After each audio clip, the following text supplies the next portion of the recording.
Buenas tardes, vamos a presentar la actividad número uno que corresponde a la distribución de probabilidad discreta y continua. Mi equipo de trabajo está conformado por Angie Mercado, Marcela Rincón y quienes habla, Darjani Zúñiga. A continuación, el ejercicio número 4 lo va a presentar mi compañera Angie y el ejercicio número 5 mi compañera Marcela.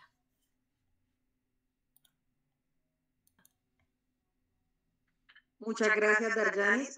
Buenas tardes, profesor y compañeras. Yo les voy a explicar el punto número 4. En el enunciado dice, según información otorgada por la Secretaría Distrital de la Mujer en los horarios nocturnos en donde más se atienden casos de violencia hacia las mujeres, se ha identificado que entre las 7 p.m. y las 7 a.m. se reciben en promedio 6 llamadas cada hora solicitando apoyo a través de la línea púrpura. Mi punto se divide en 5 pasos. El punto A, la pregunta es qué condiciones se deben cumplir para que esta situación sea modelada por una distribución Poisson. Bueno, una distribución Poisson como tal es una distribución de probabilidad discreta que modela la probabilidad de que ocurra un número determinado de eventos en un intervalo fijo de tiempo o espacio, bajo las siguientes condiciones. Como tal, los eventos ocurren con una frecuencia promedio conocida lambda. Los eventos son independientes entre sí, que se puede ver la independencia entre la llegada de las llamadas y la probabilidad de que el evento ocurra más de una vez en el instante, infinitesimamente, es prácticamente cero. Entonces, como tal, en el punto A se cumple a cabalidad la distribución de Poisson. En el punto B, ¿cuál es la probabilidad de que se reciban 2 llamadas en una hora solicitando ayuda?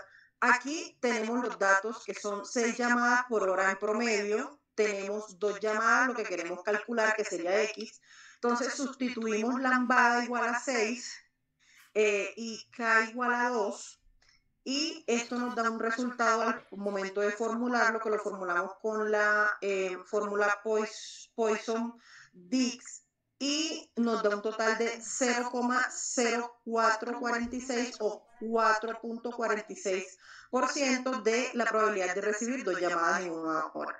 En el punto 6 dice que cuál es la probabilidad de que se reciban máximo 6 llamadas en una hora solicitando ayuda.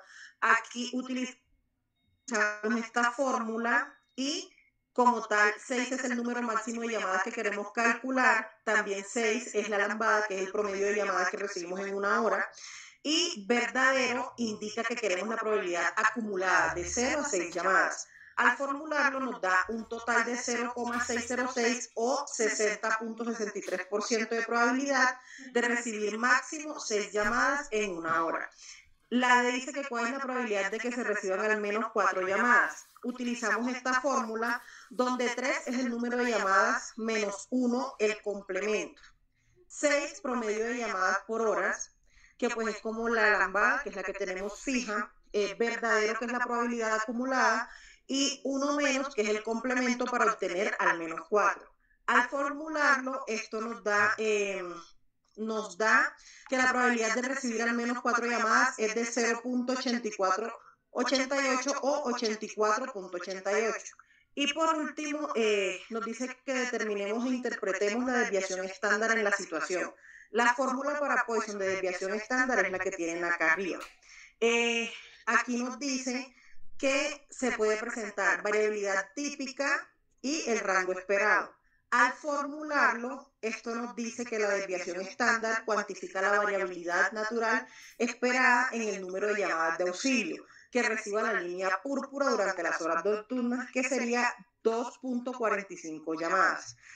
Cabe resaltar que la desviación estándar nos dice qué tan representativo es el promedio del conjunto de datos y que como tal la distribución de Poisson siempre va a ser útil para predecir la probabilidad de eventos raros en un intervalo continuo. Ahora le doy paso a mi compañera Marcela.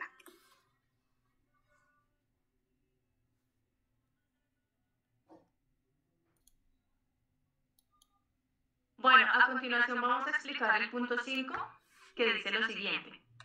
Las pruebas Saber Pro se componen de 5 módulos que evalúan las competencias genéricas: lectura, crítica, razonamiento cuantitativo, competencias ciudadanas, comunicación escrita e inglés. Además de los anteriores, hay 40 módulos asociados a temáticas y contenidos específicos que los estudiantes tienen la posibilidad de presentar de acuerdo a su área de formación profesional. En segundo semestre del año 2023 se encontró que los resultados se comportan normalmente con un promedio de 223 a una desviación estándar de 23,4 puntos. Si se selecciona un estudiante al azar, entonces voy a explicar pregunta por pregunta y dar respuesta a estas preguntas.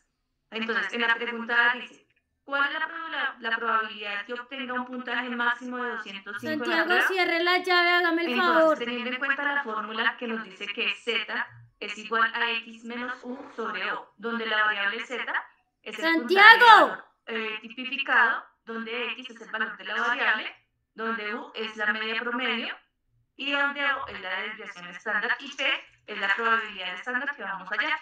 Entonces, en este caso, para la respuesta del punto A, z es igual a 205, que es el puntaje máximo de la prueba, menos 223, que es el promedio, la media estándar, sobre el 23.4, que es la desviación estándar. Y eso nos da un total de 0,7692. Y este valor, entonces, ya nos da un total de 1 más el resultado del porcentaje que convertido a número entero nos da un total de 23.08, que es la probabilidad acumulada, sería 0,7692, aproximadamente 0,2308, por lo tanto la probabilidad es del 23,08%. Para la pregunta B, dice, ¿cuál es la probabilidad de que obtenga un puntaje de al menos 240 puntos en la prueba? En este caso, la respuesta para la B es que Z es igual a 240, que es lo que son el puntaje de la prueba, menos la media promedio, que es de 223, dividido sobre 23,4, que es la desviación estándar. En este caso, la probabilidad acumulada es 0,7265, es aproximadamente, por lo que la probabilidad de obtener al menos de 240 puntos es 1, porque nos da un total de 0,7665, que eso equivale a 0,2735. Así la probabilidad sería de 23.35.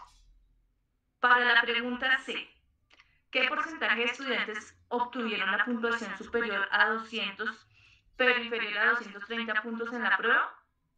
En este caso, entonces cogemos el valor de 240 menos los 223 dividido sobre la desviación estándar, que eso nos da un total de 0,0171. Entonces, la probabilidad entre estos score es de 0,638, por lo tanto el porcentaje es 68,38.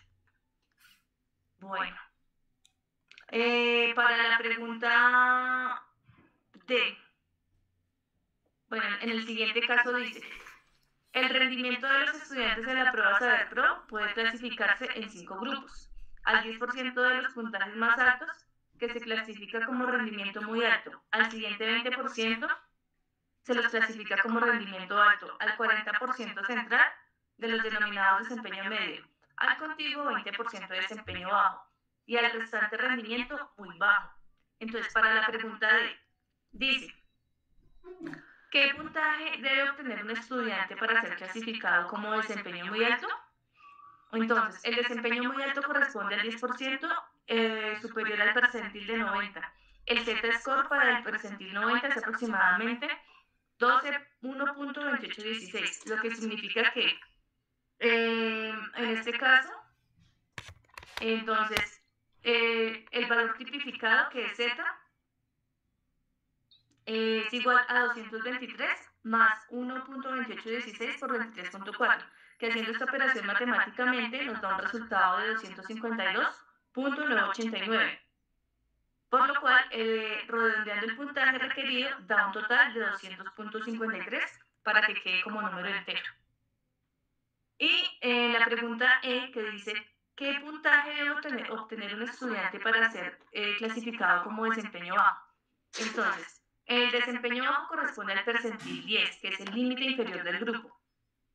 el Z-score para el percentil 10 es aproximadamente 1.2816. En este caso, entonces, Z, que es el puntaje del valor tipificado, es igual a 223 más el 1.2816 se multiplica por el 23.4, que es la desviación estándar, y esto nos da un total de 193, que redondeando ese número requerido es 193. Y por último, ¿qué puntaje obtienen los estudiantes categorizados con rendimiento alto? En este caso, entonces, el rendimiento alto corresponde al percentil 70, que es el límite inferior del grupo, que en el Z-score para el percentil 70 es aproximadamente 0,5244, donde Z es igual a 223, que es la media promedio, más el 0,5244 por el 23.4, que es la desviación estándar, que en este caso es un total de 235.71. Redondeando este puntaje requerido es igual a 235. Y esa es la explicación del punto 5. Continuamos entonces con las conclusiones con nuestra compañera Argel. Gracias, Marcela. Bueno, como conclusión,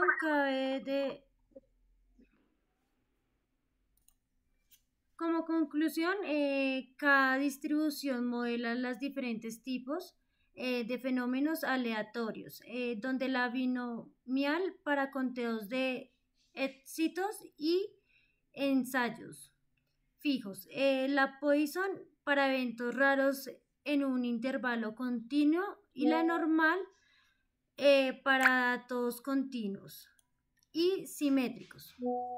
La binomial y la Poisson son de manera discreta, mientras la normal es continua. En muchos casos, cuando el número de ensayos es grande, la binomial se puede aproximarse a un número normal y la Poisson también se relaciona con ambas, mostrando la intersección fundamental entre estos dos modelos probabilísticos.